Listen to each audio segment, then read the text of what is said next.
il est connu pour avoir fait non seulement des expériences sur des religieuses en état mystique, c'est une expérience qu'il a faite, qu'il a fait connaître dans le monde entier, mais aussi il a fait un manifeste pour une science post-matérialiste. Il nous dira ce que c'est qu'une science post-matérialiste. Voici Mario Beauregard, chercheur à l'Université de l'Arizona et en transfert actuel vers l'Université de Lausanne. Oui, le clicker. Pour avancer, comment ça fonctionne? Avancez avec celui-là. Voilà. Et retour avec celui-là. Ah, OK, merci. Merci à Jean pour la belle introduction, puis aussi pour l'invitation. Merci aussi aux organisateurs de cette université. Vraiment extrêmement impressionnant de constater, de voir ce type d'université-là. Moi, je suis vraiment impressionné aussi parce qu'il a été créé en peu de temps. Puis, je suis venu souvent au Maroc. Et mais là, ça faisait quand même pas mal longtemps que j'étais venu. Puis je suis très, très heureux d'être de retour parmi vous. Parce que, comme Eben a dit, pour moi, le Maroc, c'est un des plus beaux pays du monde. Et puis, les Marocains, sont parmi les plus chaleureux aussi du monde. Donc, ça me fait plaisir d'être ici. Donc, je vais à la suite d'Eben, c'est très compatible, vous allez voir. On va présenter des données de recherche, mais aussi une position selon laquelle la conscience et les facultés mentales supérieures, c'est plus que l'activité électrique et chimique du cerveau. Et pour ceux que ça intéresse, il y a 2 livres dans lesquels, il y a un livre que j'ai écrit moi-même qui s'appelle « Un saut quantique de la conscience ». Ça date de quelques années. Les 2 livres ont été publiés chez Guy Trédaniel, éditeur. L'autre, c'est un volume qui a été créé et écrit, c'est un collectif. C'est fait avec plusieurs chercheurs, surtout du monde anglo-saxon. Et c'est sur ce qu'on a appelé la nouvelle science de la conscience. C'est très intéressant. Vous avez des chercheurs visionnaires dans différents domaines qui ont écrit ça. Ça a d'abord été publié aux États-Unis, puis ensuite ça a été repris en français. Donc, je vais commencer par vous parler un peu de ce qu'est le matérialisme scientifique. On en a déjà parlé pas mal aujourd'hui. Puis, je vais vous présenter certaines données, surtout données d'imagerie cérébrale, qui montrent que ce qu'on appelle l'activité mentale, l'esprit, si vous voulez, ça a une influence importante sur le cerveau et tous les systèmes physiologiques qui sont connectés au cerveau. Ensuite, je vais présenter des données de recherche suggérant que l'esprit, les facultés mentales, et incluant la conscience, c'est plus que simplement, ça ne se réduit pas à notre espace-temps, le monde dans lequel on vit, le monde physique. Ça peut être une action qui est non locale. Et je vais présenter également des données qui suggèrent que l'esprit, c'est un phénomène qui va au-delà aussi du cerveau.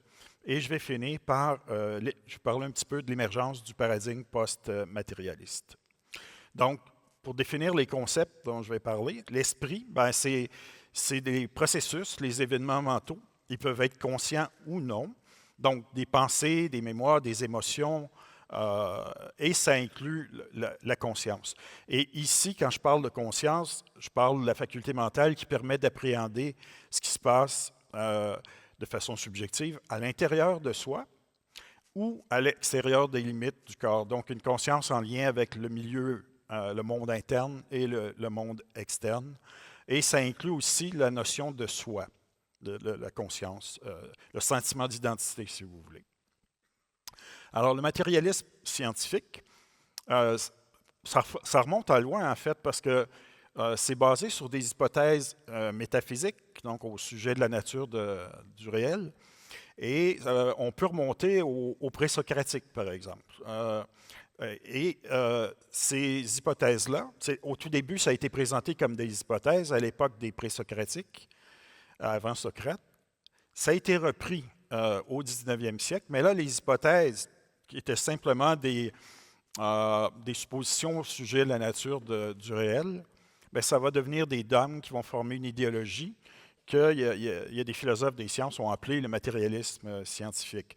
Donc là-dedans, on a parlé de plusieurs de ces hypothèses-là aujourd'hui, qui sont devenus des dogmes. Donc, le mécanisme, l'idée que tout ce qui existe dans la nature, que ce soit au niveau humain, que ce soit au niveau des animaux, des plantes, etc., et ça inclut l'esprit, la conscience, bien, que tout ça, ça soit considéré comme une machine, par exemple, ou le matérialisme, ou son synonyme, le physicalisme. Donc, on peut tout expliquer en termes de particules élémentaires, de champs matériels, par exemple. Et donc, selon le matérialisme scientifique, ben, nos expériences spirituelles, par exemple, sont des hallucinations, par définition. Et ça veut dire aussi que la croyance en la survie de la personnalité et de la conscience après la mort, c'est quelque chose d'absurde. On a d'autres hypothèses aussi qui sont devenues des dogmes, comme le déterminisme ou le réductionnisme. On en a parlé aujourd'hui, le réductionnisme. Donc, on essaye de réduire les systèmes complexes comme étant la somme de leurs parties. Par exemple, on va étudier le cerveau, mais on va l'étudier en focalisant notre attention au niveau des neurones, par exemple, ou on peut descendre encore plus bas dans l'échelle de complexité, puis aller au niveau chimique, biochimique, puis on peut même aller au niveau des particules, par exemple.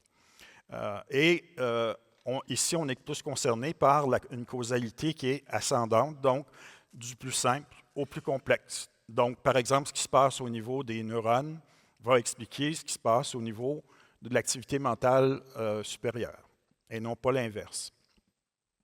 Alors ça a des implications énormes pour les rapports esprit-cerveau, parce que ça veut dire que tout ce qu'on expérimente, nos pensées, nos émotions, nos mémoires, nos intentions, notre sentiment d'identité, nos expériences spirituelles, comme je le mentionnais aussi, bien, tout ça est soit identique ou peut être réduit à de l'activité électrique et chimique au niveau du cerveau.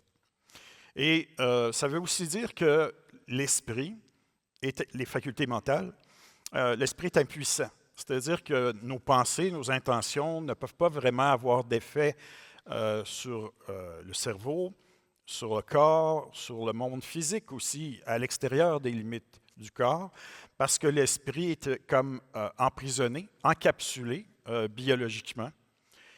Donc, il ne peut pas avoir d'impact d'opérer au-delà des limites du corps physique. Alors ça, le matérialisme scientifique, c'est une idéologie matérialiste qui est devenue dominante dans le milieu académique pendant une grande partie du 20e siècle. Et ça a fait qu'il y a une grande majorité de scientifiques dans différentes disciplines, même au niveau des sciences humaines, ils se sont mis à croire que cette idéologie-là, en fait, ça reposait sur des évidences empiriques, sur des données de recherche réelles, et que ça représentait la seule conception rationnelle possible du monde. Et la dominance de cette idéologie-là dans le milieu académique, bien, ça a fait que ça a retardé de beaucoup le développement de l'étude de la conscience, de la spiritualité, des facultés de l'esprit aussi. Donc, il y avait beaucoup de tabous. On ne pouvait pas utiliser des termes. Par exemple, le premier centre d'études sur la conscience dans le monde, ça a été créé à l'Université de l'Arizona autour de 1995. Donc, il a fallu attendre la fin du 20e siècle pour voir ça.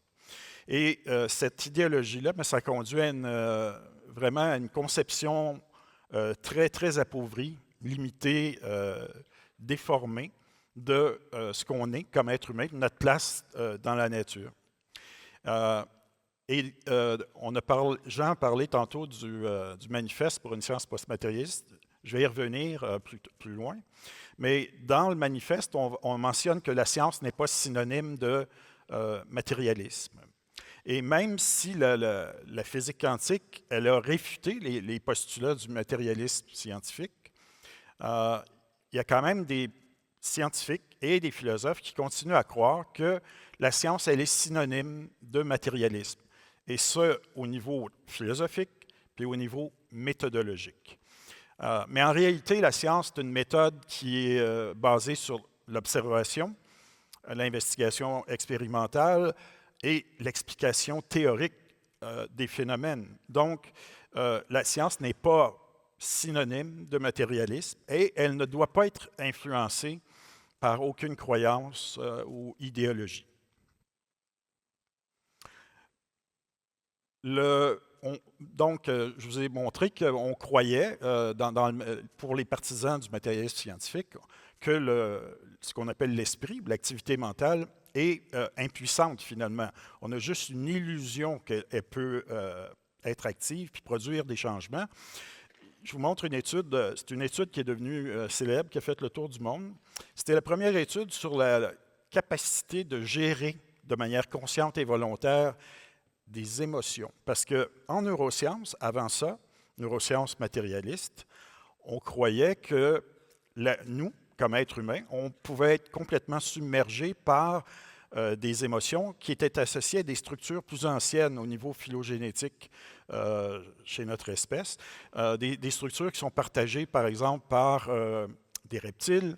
On parlait d'un cerveau reptilien, mais aussi d'un cerveau des mammifères, un système limbique. Et donc, moi, à l'époque, j'ai toujours été quelqu'un de spirituel. J'ai eu plusieurs expériences mystiques dans ma vie, puis je me disais, ça, c'est complètement faux, parce que les grandes traditions spirituelles du monde nous enseignent depuis des milliers d'années à être capable de gérer nos émotions, à être capable de se comporter de manière éthique, etc. Et donc, dans cette étude-là, c'est une étude d'imagerie par résonance magnétique. Ce que vous voyez en haut, A, B et C, colorés, ce sont des activations en jaune dans des structures qui font partie du système limbique, qui est synonyme de cerveau émotionnel, si vous voulez. Donc, vous avez l'amygdale, l'hippocampe, vous avez l'hypothalamus, etc. Et qu'est-ce qu'on a fait pour activer les cerveaux de cette façon-là de nos participants? On avait recruté des participants, on leur avait montré des films très chargés émotionnellement en lien avec l'érotisme. Donc, c'était des scènes érotiques. On a fait ça parce que c'était des jeunes hommes, des jeunes étudiants universitaires, puis on voulait s'assurer d'avoir une réponse forte au niveau du système. Et c'est ce qu'on a obtenu, c'est ce qu'on voit en haut. Mais regardez en bas, dans la condition inhibition, là, ils étaient allongés à l'intérieur d'un scanner avec les lunettes de réalité virtuelle qui étaient connectées à un système audio-vidéo. Là, on leur a demandé de faire quelque chose de différent. On les avait entraînés 30 minutes avant le début de l'expérimentation. On les avait entraînés à devenir des observateurs détachés, non seulement des films qui étaient présentés, mais de leurs propres réactions au niveau subjectif, au niveau physiologique, au niveau psychologique aussi. Donc, de prendre une distance par rapport à l'excitation, par exemple. Et ce qu'on a observé, c'est une disparition complète de l'activité au niveau du système limbique. Et ça a été la première démonstration. Cette étude-là a fait le tour du monde aussi, puis elle a contribué à créer un champ de recherche sur ce qu'on a appelé l'intelligence émotionnelle et la capacité gestion volontaire consciente des émotions. Et maintenant, ça a été reproduit puis ça a été, de nombreuses fois, et maintenant, c'est accepté. Là, ici, c'était une autre de nos études où on a utilisé une autre technique, la tomographie par émission de positrons, au lieu de l'imagerie par résonance magnétique fonctionnelle. Et ce qu'on mesurait, on mesurait l'activité d'un ligand qui représentait la production et la libération de sérotonine dans le cerveau. La sérotonine, c'est un messager chimique, un neurotransmetteur, un neuromodulateur aussi. Et c'est impliqué au niveau de la gestion des émotions. C'est impliqué dans plein de fonctions différentes. Là, ce qu'on demandait à nos participants, ils étaient allongés à l'intérieur du scanner, du PET scan.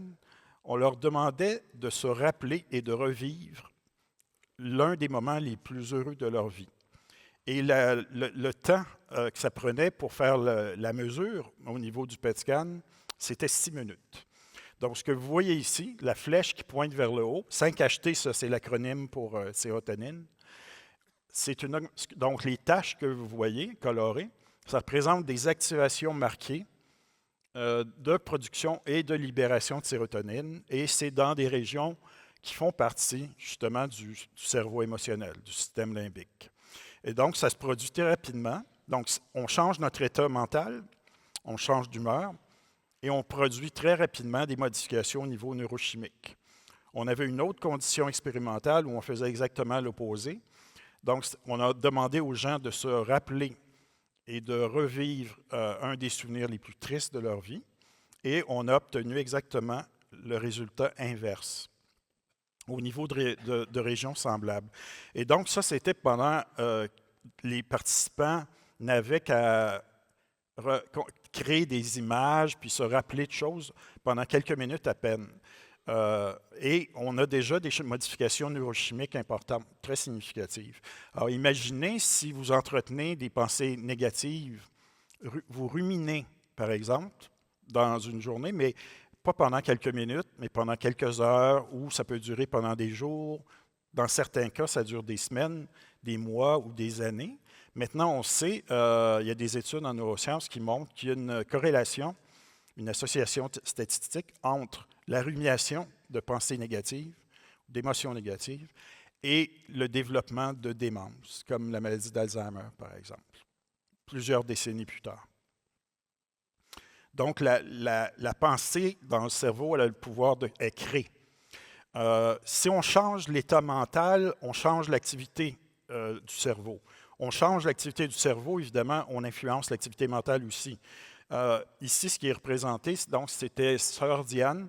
C'est une carmélite, c'était une contemplative. On avait réussi à convaincre des contemplatives d'un couvent à Montréal, des sœurs cloîtrées, de sortir de leur couvent pour venir participer à une expérience au niveau de... On était intéressé à voir qu'est-ce qui se passe lorsque les religieuses entraient dans un état qu'elles appelaient mystique, donc un état d'union avec Dieu. Et on a utilisé deux techniques. On a utilisé l'électroencéphalographie quantitative. Donc, vous voyez le casque avec les électrodes. Et ça se faisait dans une salle qui était complètement isolée, une cage de Faraday, isolée complètement du monde extérieur au niveau sonore, au niveau électromagnétique. Et on a fait aussi une étude d'imagerie par résonance magnétique. Et là, les religieuses étaient isolées aussi au niveau acoustique parce que les scanners génèrent beaucoup de bruit. Et ça a produit des résultats très intéressants. Donc, on a vu beaucoup d'ondes lentes, des ondes de type θ, par exemple, qu'on voit aussi dans d'autres pratiques de type méditative. Et au niveau de l'étude par imagerie, on testait une idée qui était celle qui existait. Il y avait des neurologues qui avaient proposé qu'il y avait comme une espèce de point de Dieu qui existait dans le cerveau au niveau du lobe temporal. Parce que quand il y a des patients qui ont des crises épileptiques, puis le foyer se trouve au niveau du lobe temporal, surtout dans l'hémisphère droit, il y a des gens qui vont rapporter des expériences à caractère religieux ou mystique, mais ça arrive très peu fréquemment, c'est 1% des cas. Mais malgré ça, il y a des neurologues matérialistes qui se servaient de ça pour dire, bien, vous voyez, il y a un système finalement dans le cerveau hallucinatoire qui, lorsqu'il est déclenché, activé dans le lobe temporal, il va produire automatiquement des expériences à caractère religieux, par exemple. Nous, ce qu'on a montré, en fait, c'est que le lobe temporal, ça, ce que vous voyez en bas, complètement à gauche, donc la rangée du bas, vous voyez une belle activation au niveau du lobe temporal, mais vous voyez aussi qu'il y avait des activations, il y avait aussi des déactivations dans plein d'autres régions. Donc, ces expériences-là sont associées à des circuits neuronaux qui sont complexes au niveau du cerveau. Ça, c'est un modèle théorique qui a été présenté, qui est basé sur plusieurs études qui ont été faites, qui nous montrent que, en fait, ça, j'avais présenté ça en 2007, c'est qu'on s'est rendu compte avec l'imagerie cérébrale que si on change l'activité mentale, on change automatiquement l'activité neuronale. Si on influence l'activité neuronale, on la modifie, on va aussi affecter l'activité mentale. Mais ce que j'ai voulu montrer ici, c'est que tout ce qui se passe au niveau mental, et là j'avais proposé d'appeler ça du mentalet, le langage du mental, ça peut être des pensées, des images, des émotions, des désirs, des croyances, peu importe. Au niveau du système nerveux, il y a une transduction qui s'opère au niveau psychoneural qui fait que tout ça, le mentalet, il est traduit par les neurones en ce qu'on peut appeler du neuronois, le langage des neurones au niveau électrique et chimique. Donc ça se fait inconsciemment. Même si on n'y pense pas, c'est quelque chose qui se fait continuellement. Et le cerveau, lui, les systèmes nerveux, ils sont reliés à tous les grands systèmes physiologiques de l'organisme, ce qui fait que tout ce qui se passe au niveau mental va avoir des répercussions au niveau immunitaire, par exemple, au niveau endocrinien, et même au niveau épigénétique, au niveau de l'activité des gènes, finalement. Donc, le mental, l'esprit a une grande influence au niveau de ce qui se passe dans le cerveau puis dans l'ensemble du corps, dans le réseau psychosomatique, si on veut. Mais l'esprit peut aussi agir à l'extérieur des limites du corps, peut avoir une influence au-delà de l'espace et du temps, une influence qu'on peut appeler non locale, si on veut. Et on en a parlé à quelques reprises aujourd'hui. Ça concerne ce qui a été appelé, on parlait de parapsychologie à l'époque, puis par la suite de recherche sur les phénomènes psy. Donc, il y a eu, comme Eben le mentionnait auparavant, il y a eu des méta-analyses qui ont englobé des milliers et des milliers d'études de certains de ces phénomènes-là. Par exemple, tout ce qui concerne la perception extrasensorielle, la clairvoyance ou vision à distance, la télépathie. Donc, il y a Dean Radin, par exemple, qui est un chercheur réputé dans ce domaine-là, a fait des méta-analyses englobant parfois des milliers de ces études-là et a découvert que c'était des phénomènes qui, comme a été mentionné plus tôt, sont bel et bien réels. Parfois, ils sont faibles statistiquement, mais si on considère un grand nombre d'études, là, ça devient des phénomènes qui sont quand même plus robustes. Et il semble aussi que l'esprit humain, au niveau de son intention, l'attention est impliquée aussi, a une capacité d'influencer le monde biologique, non pas simplement à l'intérieur de nos corps, mais aussi à l'extérieur du corps. On peut influencer d'autres êtres humains. On peut influencer des systèmes physiques, par exemple des générateurs de nombres aléatoires. Ça, on appelle ça la micro-psychokinèse. On peut également influencer des systèmes biologiques. Donc, ça peut être des animaux, ça peut être des plantes, puis ça peut être, il y a beaucoup d'études qui ont été faites aussi in vitro, par exemple. L'esprit peut aussi exercer une influence au-delà du cerveau. Et là, dans la présentation du docteur Alexander, on l'a vu, on voit que, même en l'absence d'activité cérébrale, ou avec un cerveau qui est dysfonctionnel, l'esprit peut fonctionner très bien, même peut fonctionner de manière plus lucide. La cognition peut être plus intense lors de, par exemple, un arrêt cardio-respiratoire, un état de mort clinique. Et donc, il y a quelque chose de très intéressant pour les neuroscientifiques qui s'intéressent à la conscience, au rapport esprit-cerveau. C'est ce qu'on appelle des perceptions véridiques. Donc, des perceptions véridiques, c'est des rapports d'expérience, d'éléments d'expérience, où les gens qui ont été comme réanimés, alors qu'ils étaient dans un état de mort clinique, vont être capables, par exemple, de rapporter certains détails de l'environnement, soit au niveau visuel, soit au niveau auditif. Ils ont entendu, par exemple, un dialogue entre le médecin qui est en train d'intervenir et des infirmières, etc. Et ça, des cas comme ceux-là, on en accumule de plus en plus, puis on est rendu au-delà de 125 cas maintenant, de perception véridique. Et plusieurs incluent des expériences de mort clinique. Donc, des états de mort clinique. Donc, ça veut dire le cœur ne fonctionne plus, il n'y a plus de respiration. Et si on mesure l'activité cérébrale avec un électroencéphalogramme au niveau électrique, bien, on voit que le tracé neuroélectrique va devenir plat. Généralement, ça prend entre 10 et 20 secondes, par exemple. On a d'autres données empiriques. Il commence à y avoir de plus en plus de recherches aussi sur d'autres phénomènes qui sont liés, comme les expériences de mort partagée. Donc, les proches d'une personne qui est en train de décéder, d'un mourant, peuvent participer aux premières étapes de la mort du proche. Et ça, c'est un phénomène qui a été rapporté d'abord aussi par le même médecin, Raymond Moody, qui nous avait parlé des expériences de mort imminente. Et il commence à avoir plus de recherches à ce niveau-là. Puis c'est la même chose pour ce qu'on appelle des expériences de fin de vie, par exemple. Et il y a plusieurs autres, là, je n'ai pas le temps de vous parler de tout ça, mais il y a plusieurs autres données empiriques qui vont dans le même sens. Il y en a qui sont moins solides empiriquement ou scientifiquement pour le moment, mais les données s'accumulent en tout cas. Et elle pointe sur la nécessité d'élargir nos horizons et de créer un paradigme qui est nouveau. Et en 2014, lorsque je suis arrivé à l'Université de l'Arizona, on m'a demandé qu'est-ce que je voulais faire comme projet en premier lieu. Et ce que j'ai suggéré, c'était d'organiser une réunion scientifique avec des différents chercheurs assez visionnaires, chacun dans leur domaine, pour discuter finalement les évidences montrant qu'on avait besoin de dépasser l'ancienne vision matérialiste et qu'on avait besoin d'un changement de paradigme. Et quand on parle de changement de paradigme, il y a un philosophe des sciences qui était aussi un historien des sciences, Thomas Kuhn, qui a écrit un petit livre sur les changements, sur la structure des révolutions scientifiques.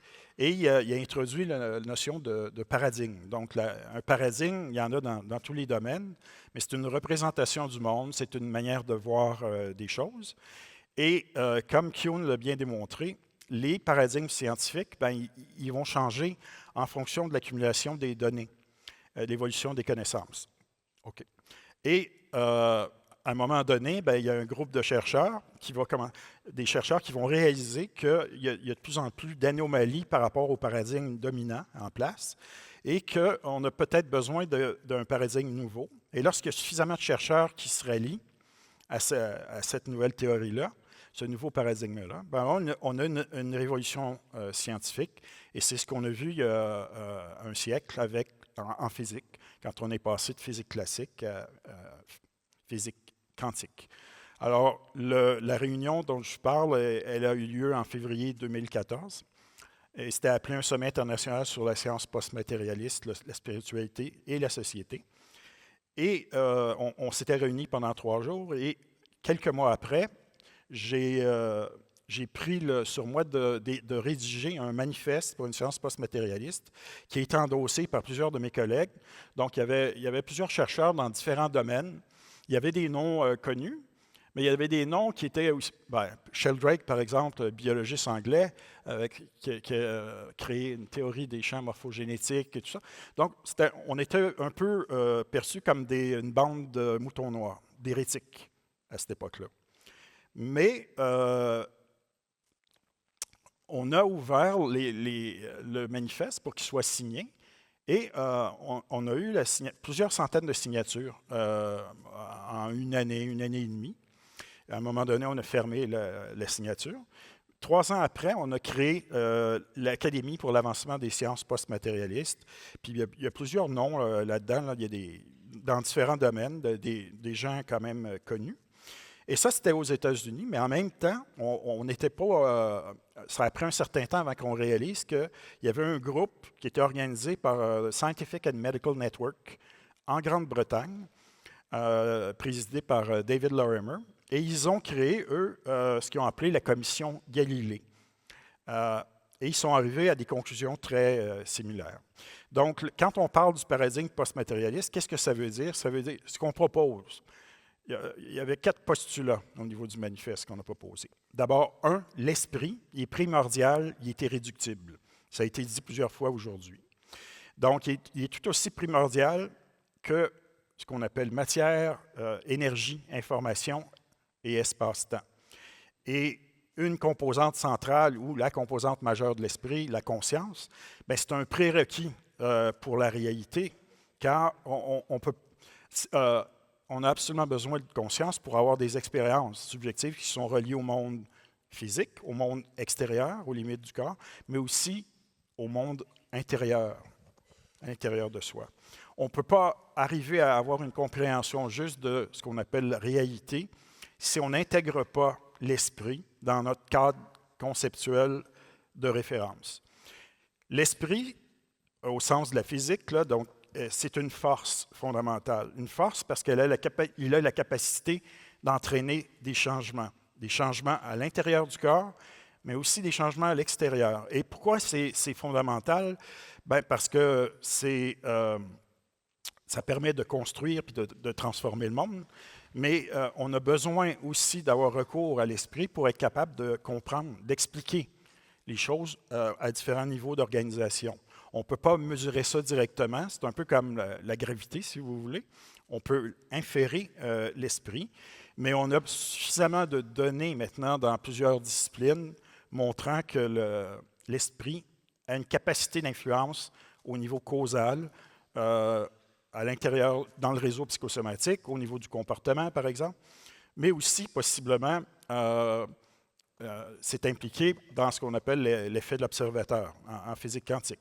Ça, c'est une des interprétations, en tout cas. L'esprit et le monde physique, psyché, physis, si vous voulez, ils interagissent et ils sont profondément interconnectés. On a un dualisme expérientiel qui est relié à le type de cerveau qu'on a, à nos canaux sensoriels, mais c'est une apparence, cette séparation-là, parce qu'en fait, ça représente des aspects différents, ou des manifestations différentes d'un tout qui est indivisible, qui si on veut, qu'on peut appeler la réalité avec un R majuscule. Et c'est cette interconnexion profonde qui fait en sorte que l'esprit agit comme une force. Finalement, dernier postulat, c'est le cerveau n'est pas produit par le cerveau. L'esprit n'est pas produit par le cerveau. Les phénomènes mentaux, ce n'est pas quelque chose qui est matériel. Une pensée, on ne peut pas localiser ça dans l'espace, ça n'a pas de volume, de couleur, mais ça exerce des effets, comme je l'ai montré. Et les perceptions véridiques durant les états de mort clinique montrent bien, ou suggèrent très fortement, que l'esprit n'est pas produit par le cerveau. Donc, si vous me demandez, le cerveau, il fait quoi? Eben Alexander nous a dit que c'est un transceiver. En français, je ne sais pas comment on le dit. C'est un transducteur, je pense. Donc, c'est à la fois, ça reçoit l'information sur le plan mental et c'est capable de transmettre aussi, d'émettre. Donc, ça a une fonction de réception, de champ informationnel sur le plan mental, sur le plan de la conscience. Et ça agit comme un filtre aussi. Et cette fonction filtre-là, l'idée du filtre, ça fait longtemps que William James nous en a parlé, et puis Henri Bergson, et Ferdinand Schiller et compagnie, il y a plus d'un siècle. La fonction filtre du cerveau, elle peut être altérée par des pratiques spirituelles, par exemple, par de la méditation, de l'isolation sensorielle, stimulation sonore, etc. Et finalement, les implications de ce paradigme-là, cette vision-là, quand on dit post-matérialiste, c'est juste pour noter un point spécifique au niveau historique dans l'histoire. Ça ne nous dit pas ce que c'est, mais ce qu'on réalise, c'est que c'est compatible avec les grands insights aussi de plusieurs traditions spirituelles. Et ça nous redonne du pouvoir en nous montrant qu'on n'est pas simplement des robots biologiques, comme ce que le voulait le matérialiste scientifique. On est relié à tout ce qui existe. Il y a une interconnexion profonde, donc avec la nature, la biosphère. Et ça promeut des valeurs positives. Puis aussi par rapport entre humains, mais aussi avec les animaux, avec les végétaux, donc plus de compassion, d'altruisme, par exemple. Et mes collègues et moi, puis on est de plus en plus nombreux dans le monde à penser ça, c'est que le passage d'une science matérialiste à une science post-matérialiste, ça pourrait avoir un impact encore plus grand que lorsqu'on est passé du géocentrisme à l'héliocentrisme. Ça pourrait vraiment amener une transformation radicale de la civilisation humaine. Alors voilà. Merci beaucoup. Un grand merci, Mario. Merci. Reste ici, on va faire la table ronde. Ah oui, oui.